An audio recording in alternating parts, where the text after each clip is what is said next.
next comic. She is a very, very funny woman who's performing all over New York. Give it up. Half of you are here to see her now. Barbara Stonnell. I want you to know this is past my bedtime. I'm trying to keep my eyes open. This is late for a senior of 70. And I want to thank my grandchildren for coming. Everybody, especially my grandchildren. Because let's be honest, they'd rather be on their computers and the video, and Jack would rather be in his man cave doing his stuff than in here. So thank you for coming. Well, I want you to know, I will work clean, because my granddaughter said, Nanny, is it age appropriate? I said, Marina, it's for the church. How bad can I be? Anyway, I call myself Uber Nanny, because when my grandchildren need me to go anywhere with them, I'll take them anywhere. And having said that, a little while ago, I took them to Storybook Land in Atlantic City, and they're yelling. There's 8 of us in the van, 5 adults, 3 children, and they're yelling for McDonald's. McDonald's, I want McDonald's, I want the meal, blah, blah, blah, blah, blah. So I find a McDonald's, I drive through quickly, I'm all confused, I'm all nervous, and they're yelling out what they want.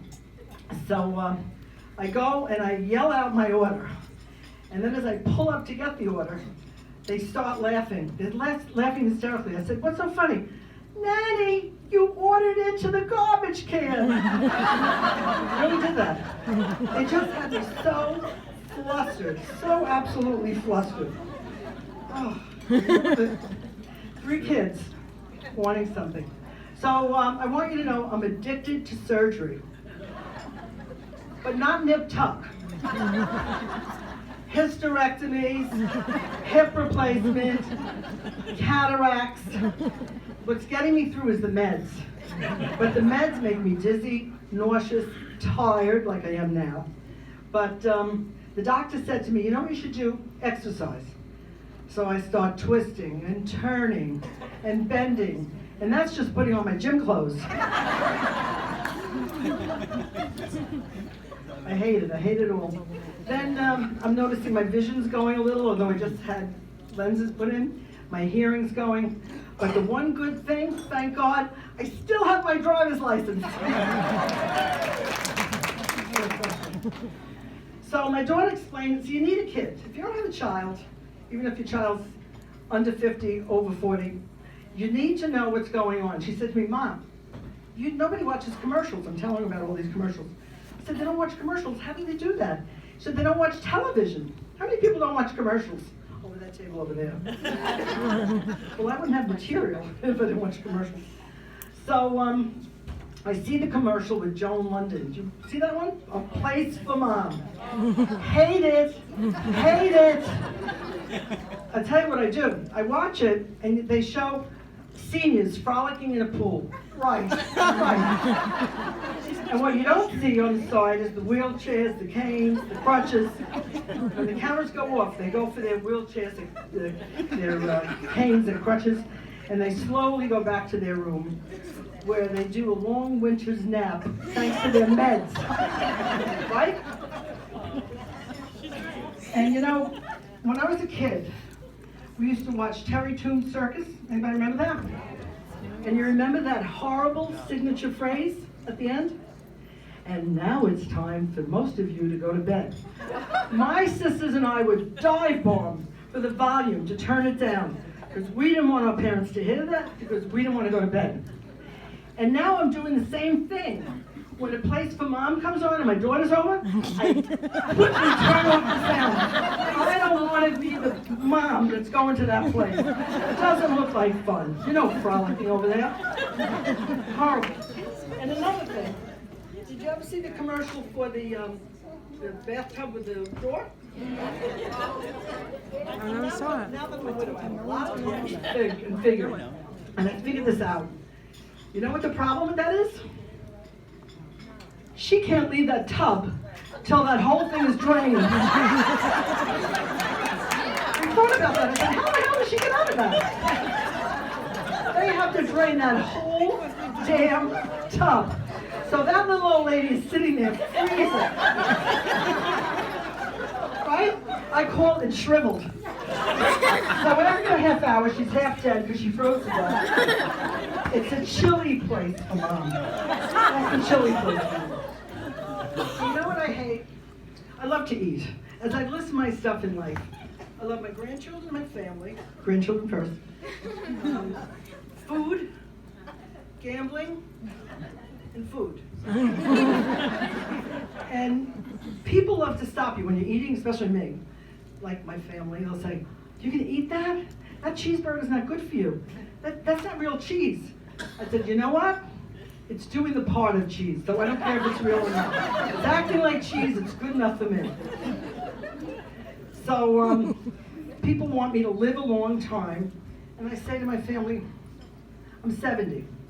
So when I'm older, if I miss out, I'm gonna only miss the drooling years, as my daughter tells me. "Mom, what are you worried about? It's just the drooling years. Not a big deal." And I thought about it. I said, "Yeah, I don't wanna drool." I know people in wheelchairs who tell, one of my people I know, she's 78, she told me she wants to live to 95. She's in a wheelchair. I said, "Why? Just, live each day. Don't worry about 95. I'm lucky I make it through the week." Anyway, so the other thing that I find interesting is, it was my place. So I get myself off on a tangent. Let me see. Okay, so when my daughter reminds me to eat right, I say to her, "Look, if you're at my funeral and I don't look good, just close the lid. Close the lid, I don't care." Adam and Eve. It's really ridiculous. We worry about how we look. I gave up. I'm not worried, although I did go get my hair done and makeup done, but I didn't give up for today. All right, so my biggest thing is, what if, this is another concern, a lot of time, when you're a widow, you have a lot of time on your hands. I said to myself, what if on the last day I'm alive, I'm on a diet?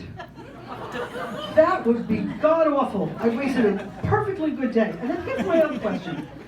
What kind of food is there in heaven? I thought about it. I said, well, Jesus was Jewish. All well and good. But what did he like? Gefilte fish? Chopped liver? I'm Italian. I can't eat that. I want to go to that great Italian restaurant in the sky, sitting next to Frank Sinatra and Dean Martin. Right? Wouldn't that be nice? I always think of what St. Paul said, "The eye hath not seen nor ear heard, nor has it entered into the hearts of man, what God has prepared for those who love him." Well, remember me, God, because I want the Italian version. The Italian one, the food. My God. Cannolis and all that stuff. Okay. Adam and Eve. Adam and Eve. What about Adam and Eve? I'm sorry, all right. All right, let me go to reading. My last thing, my father and mother. And then I'll get to Adam and Eve. So my father was, he set the tone. He didn't believe in reading. He said, "I never read a book in my life, and I never will." But he got the Encyclopedia Britannica, and it was there in the house collecting dust. Nobody really read it. I felt about the encyclopedia like it was the fruit in the kitchen, the fake fruit, sat there, you couldn't eat it, it was just for show. And another thing about my father, he wanted a green grass. So he had green grass trying to grow it in the front. The only place he grew it was in the car. Because on the floor of the car there was dirt, grass seeds, water got in. We had a green lawn in our car, which he couldn't mow. And my mother was a trip also. There were quite a couple. My mother believed in Molokia, eagle eye. So my daughter had a very colicky situation when she was a baby. So my mother took the dish with the water and the oil in it, put it under the bed. She said, "That'll get rid of the evil eye that's on her." The only thing that did is draw bugs. And she always worried that we may tell people too much about us. Don't tell people, they get jealous, everybody's worried, jealous. What are they going to think we have? We have nothing. Just the Encyclopedia Britannica. That's all we ever had. My daughter wants the Adam and Eve story. Did you know that Adam was given the duty by God to name all the animals? Did you know that? That's true. See, I know more Catholic than rhinoceros, hippopotamus. He didn't even have the Encyclopedia Britannica and he did it. Orangutan. Then, like most men, he got lazy. And he started dog, cat. Then he got down to ox. And the other thing about Adam, God said that Adam was very lonely. That's what God did. So I'm going to create someone for him. What a mistake. The only mistake God ever made. So he creates Eve out of Adam's rib. I think he created Eve out of Adam's backbone, because he had none. No backbone. He didn't stand up to her. I would have told her off. Look what she did to us for eternity. We lost paradise. I could see doing that for good food, Manolo Blahnik shoes, not for a damn apple. Crazy. And I don't really lie, but I lied the other day to the machine, the treadmill. It asks my age and my weight. I don't mind telling you my age, but I won't tell you my weight. So I got on, I knocked 25 years off my age, 50 pounds off my weight, and at the end the machine said, very disappointed. I expected more out of you for that age and that size. And I went to the doctor's today for a checkup, and as usual, the nurse greets you and she says, get on the scale. And I say, you first, witch. That's